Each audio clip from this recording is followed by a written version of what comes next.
Shalom, Tuhan, saudara-saudara, selamat berjumpa kembali. Hari ini kita sama-sama ambil waktu untuk beribadah tanggal 24 Mei, bertepatan dengan Hari Raya Idul Fitri. Puji Tuhan, hari ini kita akan baca Alkitab kita. Kita ambil dari Kisah Para Rasul pasal 2 ayat 1 sampai ayat yang keempat. Ketika tiba hari Pentakosta, semua orang percaya berkumpul di satu tempat. Tiba-tiba turunlah dari langit suatu bunyi seperti tiupan angin yang keras yang memenuhi seluruh rumah di mana mereka duduk. Dan tampaklah pada mereka lidah-lidah seperti nyala api yang bertebaran dan hinggap pada mereka masing-masing. Maka penuhlah mereka dengan Roh Kudus. Lalu mereka mulai berkata-kata dalam bahasa-bahasa lain seperti yang diberikan oleh Roh itu kepada mereka untuk mengatakan. Saudara yang kekasih, beberapa waktu lalu kita memperingati hari kenaikan Yesus. Ada satu janji yang Tuhan berikan buat para murid-muridnya, bahwa tetapi kamu akan menerima kuasa kalau Roh Kudus turun ke atas kamu. Dan kamu akan menjadi saksiku di Yerusalem dan di seluruh Yudea dan Samaria sampai ke ujung bumi. Ketika Yesus naik ke surga, Yesus memberikan janji bahwa murid-murid akan beroleh kuasa apabila Roh Kudus turun atas kamu. Artinya kalau Roh Kudus belum turun, kamu belum beroleh kuasa. Kata kuasa ini bisa diartikan mandat, wewenang, atau kuasa yang sebenarnya. Biasanya kuasa untuk mengadakan mujizat, kuasa untuk mengusir setan. Dengan kata lain, mendapat mandat, mendapat legitimasi untuk menjadi saksi Tuhan. Jadi untuk menjadi saksinya Tuhan, itu penting sekali untuk beroleh kuasa yang dijanjikan oleh Tuhan tadi. Dan kita baca tadi, Tuhan memenuhi janjinya yang diucapkannya ketika dia naik ke surga, dengan mencurahkan Roh Kudus kepada para murid-muridnya yang berkumpul. Alkitab mencatat bahwa ketika murid-murid sedang berkumpul, tadi kita sudah baca, tiba-tiba turunlah dari langit suatu bunyi seperti tiupan angin yang keras. Ada angin yang keras yang memenuhi seluruh rumah di mana mereka duduk. Dan tampaklah pada mereka lidah-lidah seperti nyala api yang bertebaran hingga pada mereka masing-masing. Perhatikan ayat yang keempat. Maka penuhlah mereka dengan Roh Kudus. Lalu mereka mulai berkata-kata dalam bahasa lain seperti yang diberikan oleh Roh itu kepada mereka. Jadi ketika Roh Kudus turun kepada para murid-muridnya itu, maka Roh Kudus itu memenuhi mereka dengan kuasanya, dengan kemuliaannya. Seperti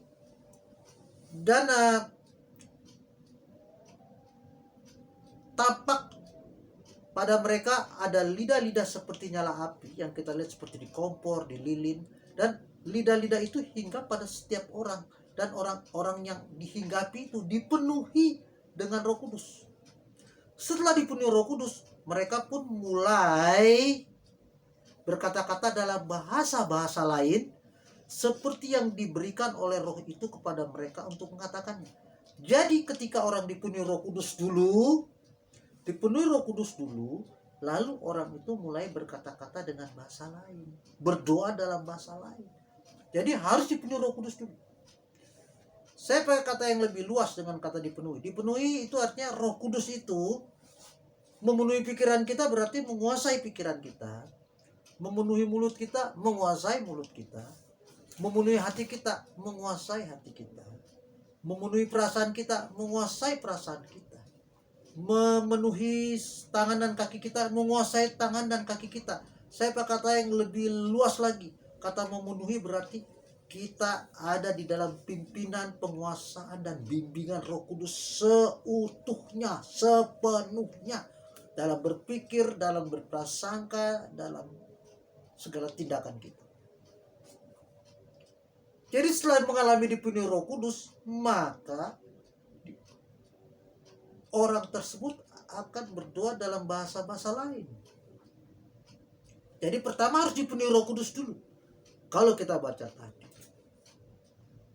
dikuasai dulu.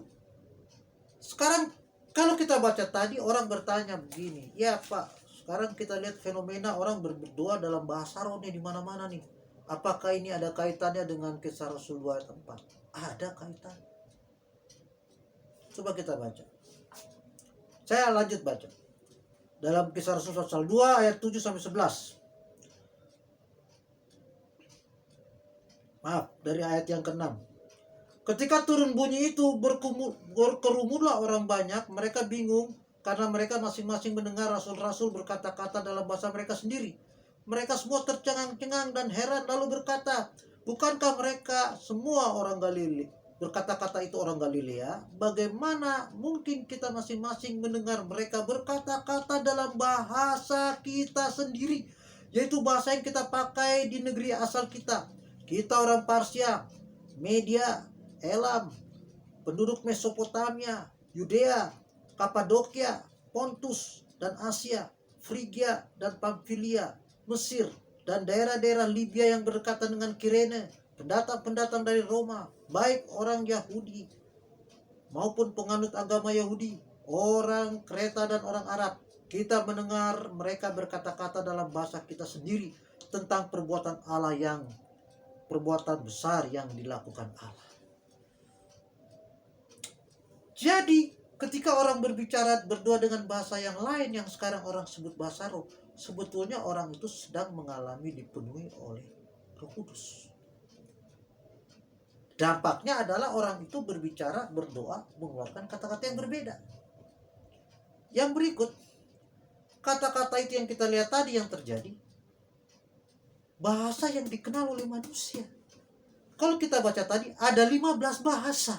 Dan semua kata-kata yang diucapkan oleh para murid itu dimengerti oleh orang lain. Ada 15 bangsa dengan bahasa yang berbeda yang ada di situ. Dan mereka mengerti bahasa itu, bahasa mereka. Mereka tercengang-cengang. Jadi yang pertama adalah ketika orang dipenuhi Roh Kudus. Yang kedua adalah orang itu akan berbicara dengan bahasa lain. Yang ketiga kita lihat di sini, bahasa lain itu bahasa yang dikenal oleh banyak orang. Yang keempat kita lihat bahasa, ketika mereka berbicara dengan bahasa-bahasa lain, mereka sedang bercerita tentang perbuatan-perbuatan Allah yang besar. Kalau bahasa itu tidak dimengerti oleh orang lain, bagaimana mungkin orang bisa tahu bahwa itu perbuatan Allah yang besar? Ada orang bertanya, ada mungkin nggak bahasa lain lagi yang tidak orang kenal? Mari kita lihat di dunia ini, di Indonesia saja bahasa suku-suku sudah banyak sekali. Bahkan saya dengar daerah Nusa Tenggara Timur, hampir setiap kampung perbedaan bahasa terlihat nyata sekali. Di Indonesia aja bahasa ada berapa banyak bahasa-bahasa suku, termasuk bahasa-bahasa yang sudah musnah. Bahasa di Cina berapa banyak, di India berapa banyak, di Afrika berapa banyak. Berapa banyak bahasa. Kalau orang bicara pakai bahasa roh, saya kadang-kadang bertanya-tanya. Orang tergopoh-gopoh untuk berdoa dan berbicara dengan bahasa roh, padahal para roh sendiri berbicara dengan bahasa manusia. Contohnya Tuhan berbicara dengan bahasa manusia kepada Adam, pada Musa, pada Nuh, kepada Lot, kepada Abraham, pada Ishak, pada Yakub, pada Yehezkel, pada Daniel, pada Yesaya, pada Yeremia. Dan iblis juga berbicara dengan bahasa roh. Katanya bahasa roh. Tapi iblis itu kan roh. Dia berbicara pakai bahasa manusia. Berbicara dengan Yesus. Pada zaman Yesus berbicara dalam bahasa Aram. Dan iblis berbicara dalam bahasa Aram. Di Cina, iblis akan berbicara dengan bahasa Cina. Di Afrika, Tuhan juga berbicara dengan bahasa Afrika. Dan Tuhan itu roh. Tuhan sendiri roh, berbicara dengan manusia. Tapi manusia mau berbicara dengan bahasa roh. Saya cuma bertanya-tanya, bahasa roh mana yang dia pakai? Bahasa roh mana? Yang dia pakai itu bahasa roh mana? Karena bahasanya, bahasa Roh Kudus itu, ya kita lihat di sini, bahasa Roh Tuhan sendiri. Roh Tuhan berbicara pada Yesaya, Yeremia dengan bahasa yang dikenal oleh Yesaya, Yeremia. Bukan bahasa yang aneh. Kalau bahasa yang aneh, bagaimana Yeremia bisa mengerti Tuhan berbicara apa? Bagaimana Daniel bisa tahu Tuhan berbicara? Dia tidak mengerti. Bagaimana Musa mesti menulis Kejadian, Keluaran, Imamat, Bilangan, Pentatuk, 5 kitab. Bagaimana Musa bisa tulis dan bahasa kita baca sekarang dalam bahasa kita? Jadi kita lihat di sini Tuhan berbicara dengan bahasa manusia.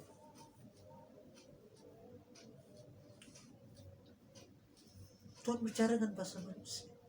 Kita tergopoh-gopoh berbicara bahasa. Saya akan meluaskan kata dipenuhi Roh Kudus.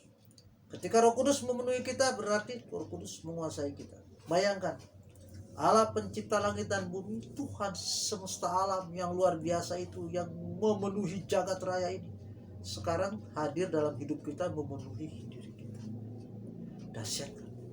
Memenuhi pikiran kita. Allah yang luar biasa itu tinggal penuhi hidup kita. Dahsyat kan? Memenuhi mata kita. Dahsyat kan? Memenuhi perasaan kita. Dahsyat. Dahsyat sekali. Orang yang berbicara sedikit-sedikit bahasa roh, dia belum tahu bagaimana itu bahasa roh yang sebetulnya. Karena bahasa roh itulah dampak dari kita dipenuhi Roh Kudus. Dipenuhi Roh Kudus, dampaknya adalah kita berbicara, berdoa dengan bahasa lain, bukan bahasa roh ya. Bahasa yang diilhamkan oleh Roh Kudus untuk kita ucapkan. Saya udah pernah dengar orang dalam bahasa Arab. Tahun 82 ada orang berdoa di pinggir saya. Dia dalam bahasa Arab. Dan sambil bahasa Arab dia melantunkan seperti orang sedang perlombaan baca Al-Quran. Di musabakoh tilawatil Quran. Dahsyat. Luar biasa. Dengan alunan nadanya. Tahun 82an juga saya berdoa, ada orang berdoa dalam bahasa Cina. Kebetulan ada satu jemaat di situ yang kuliah di Universitas Indonesia ambil sastra Cina. Dia bilang itu bahasa Cina yang sudah kuno sekali, yang hanya ada dalam pelajaran sastra. Sekarang sudah tidak ada lagi. Saya punya teman namanya Bengkiat. Kurang lebih tahun 80-an dia berdoa di pinggir saya dalam bahasa Inggris ketika Roh Kudus memenuhi dia. Padahal dia sekolah cuma SMP dan tidak bisa. Dan dia berbicara dalam bahasa Inggris. Dan itu luar biasa dahsyat. Tahun 40-an kakek saya jadi guru di Pulau Buru. Nenek saya sedang ibadah terjadi, orang dipenuhi Roh Kudus. Tiba-tiba orang-orang berdoa dalam bahasa asing, dalam bahasa yang tidak dikenal oleh orang dalam gereja. Tahu-tahu di luar sudah berkumpul suku terasing yang disebut suku Alifuru yang tidak mengerti bahasa Indonesia. Dan mereka di luar mendengarkan orang yang berdoa dalam, yang kalau bahasa sekarang bahasa roh. Kalau kata Kisah Rasul 2 tadi, orang dipenuhi Roh Kudus, dan ketika dia berbicara, dia berdoa, Tuhan mengilhamkan dengan bahasa-bahasa lain. Maka orang Alifuri di luar tadi, suku terasing di luar tadi yang tidak mengenal Tuhan, mendengarkan orang sedang berbicara tentang perbuatan-perbuatan besar yang Tuhan kerjakan. Dan orang-orang tersebut menerima Yesus sebagai Tuhan dan Juru Selamat. Karena siapa yang bisa menginjili dia? Dia berbicara dengan bahasa yang kita tidak kenal. Luar biasa kan? Perlu kita mengalami seperti para murid. Kisah Rasul 2 ayat 1-4. Di mana Roh Kudus turun dalam hidup kita. Dan kita dipenuhi dengan Roh Kudus. Kalau berbicara dengan berdoa dengan bahasa lain, itu cuma dampak. Itu tidak terlalu banyak pengaruh. Itu pengaruhnya ya menjadi saksi. Kalau orang seperti tadi kita lihat ada 15 bangsa yang berkumpul di Yerusalem, mereka mendengar ini dan mereka takjub dan mereka terima Tuhan. Bagaimana orang-orang ini tidak mengerti bahasa kita? Mereka bisa berbicara tentang perbuatan Allah dalam bahasa kita. Dalam bahasa kita.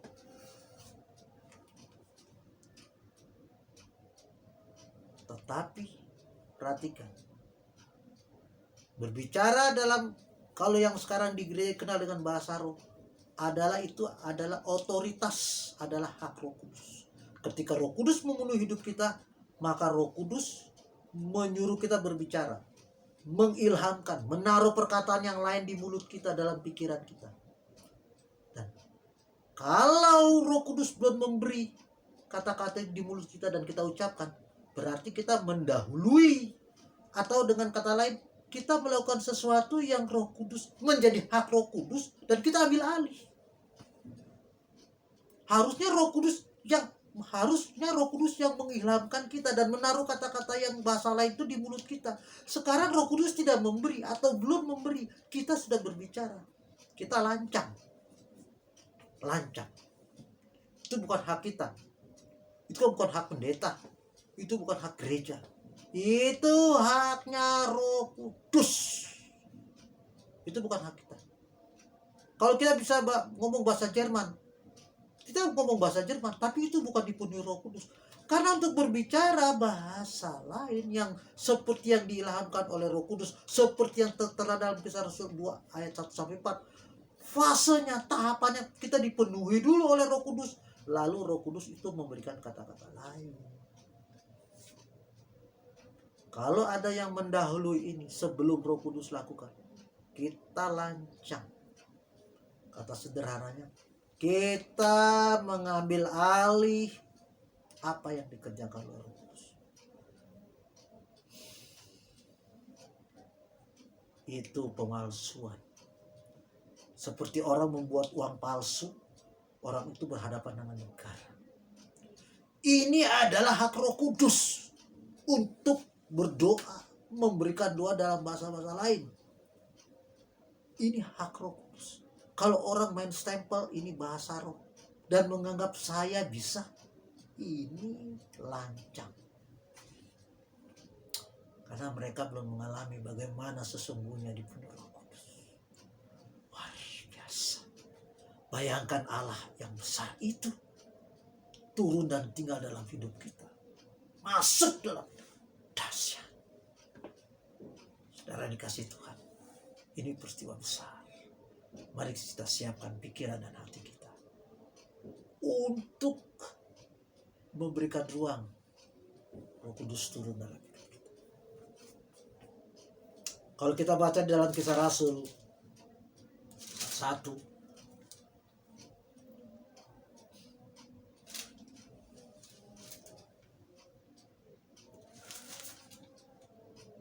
bahwa murid-murid itu berdoa bersama-sama, berdoa bersama-sama, berkumpul bersama-sama, dan berdoa bersatu hati. Kita baca dulu. Maka kembalilah, mulai Kisah Rasul 1 ayat 12 mulai. Maka kembalilah rasul-rasul ke Yerusalem dari bukit yang disebut Zaitun, yang hanya seperjalanan sabat jauhnya dari Yerusalem. Setelah mereka tiba di kota, naiklah mereka ke ruang atas tempat mereka menumpang. Mereka itu ialah Petrus dan Yohanes, Yakobus, Andreas, Filipus dan Thomas, Bartolomeus dan Matius, Yakobus bin Alfeus dan Simon orang Zelot, dan Yudas bin Yakobus. Mereka semua bertekun dengan sehati dalam doa bersama-sama dengan beberapa perempuan serta Maria ibu Yesus dan saudara-saudara Yesus. Jadi orang fase dipenuhi Roh Kudus diawali dengan orang berdoa. Orang tidak suka berdoa tidak bisa mengalami ini. Ambil waktu berdoa. Tidak ada jalan lain. Semua orang yang dilawati Tuhan, semua orang yang dikunjungi Tuhan, orang-orang yang suka berdoa. Kalau kita mau mengalami dipenuhi dengan Roh Kudus, mari kita berdoa.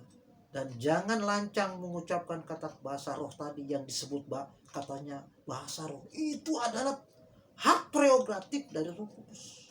Kita tidak boleh lancang. Biarkan Roh Kudus taruh di mulut kita, dan kata itu keluar dengan sendirinya. Mungkin ini kelihatan agak aneh, tapi kalau sudah mengalaminya, dia bilang, ya, mulut saya ditaruh kata-kata lain, saya mau ucap kata-kata lain, keluar kata-kata lain. Karena itu adalah hak Roh Kudus. Pada hari ini kita mengucap syukur karena Tuhan sudah memberikan berkat yang luar biasa. Yesus naik ke surga, salah satu poinnya adalah supaya Roh Kudus dicurahkan dalam hidup kita. Supaya kita mengalami pencurahan Roh Kudus yang melimpah. Siapkan pikiran, siapkan perasaan. Semoga Tuhan mencurahkan roh. Tapi ini janji. Kita ambil waktu untuk berdoa. Buka hati. Katakan kepada Tuhan, Tuhan, aku mau menjadi saksi. Jadi ketika orang mengalami Roh Kudus, orang itu Tuhan mau jadikan dia saksi. Jadi penuh Roh Kudus untuk bersaksi buat orang lain. Pada hari ini, puji Tuhan, kita sama-sama sudah mendengarkan firman Tuhan. Ingat, yang pertama-tama, orang yang berdoa itu adalah orang yang berpotensi mengalami dipenuhi Roh Kudus.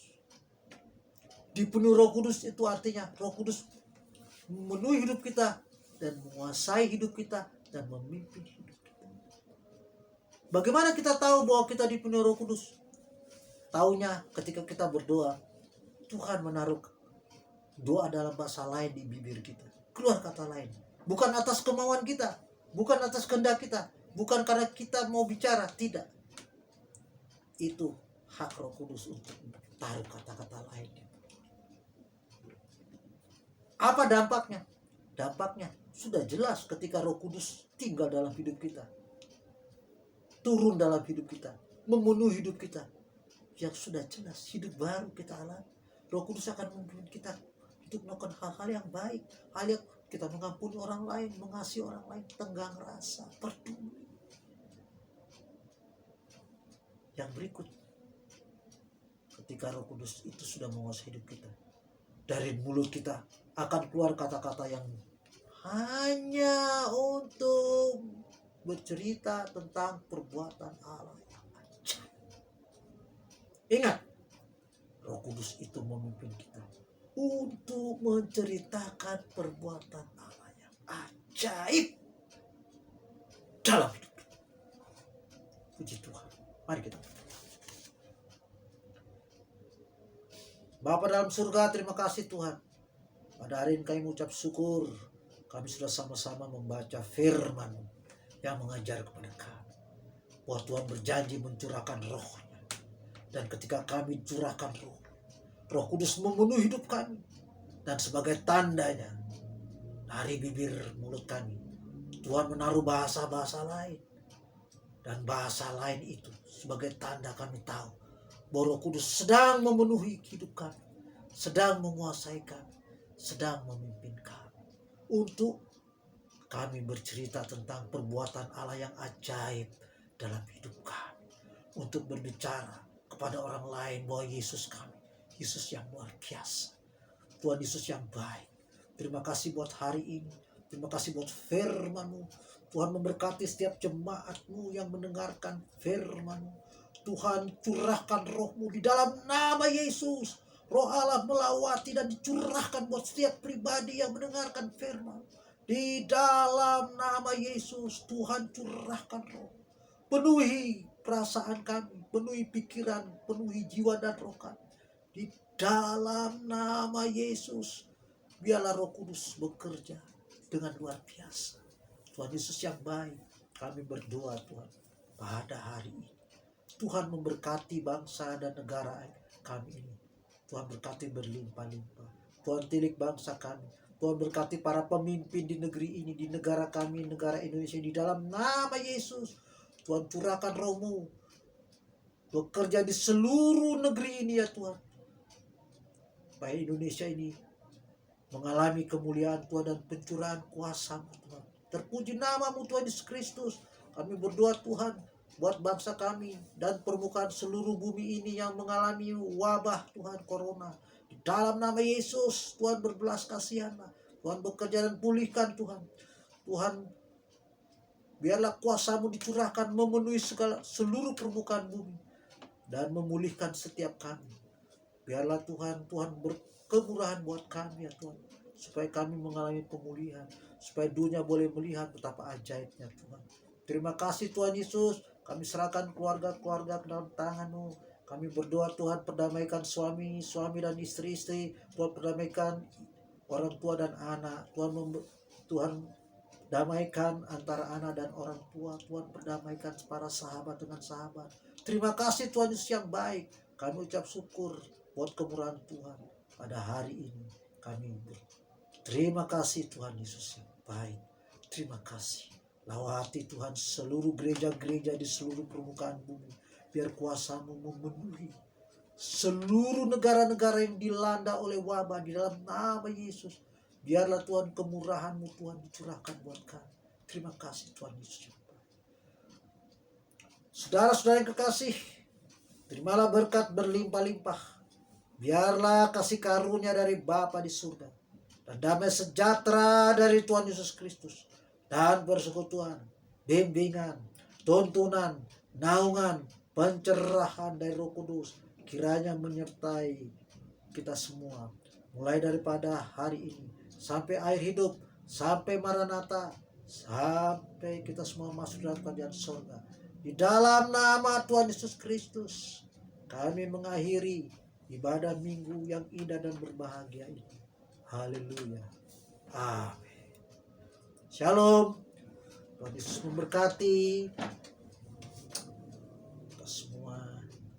Terpuji nama-Mu ya Tuhan.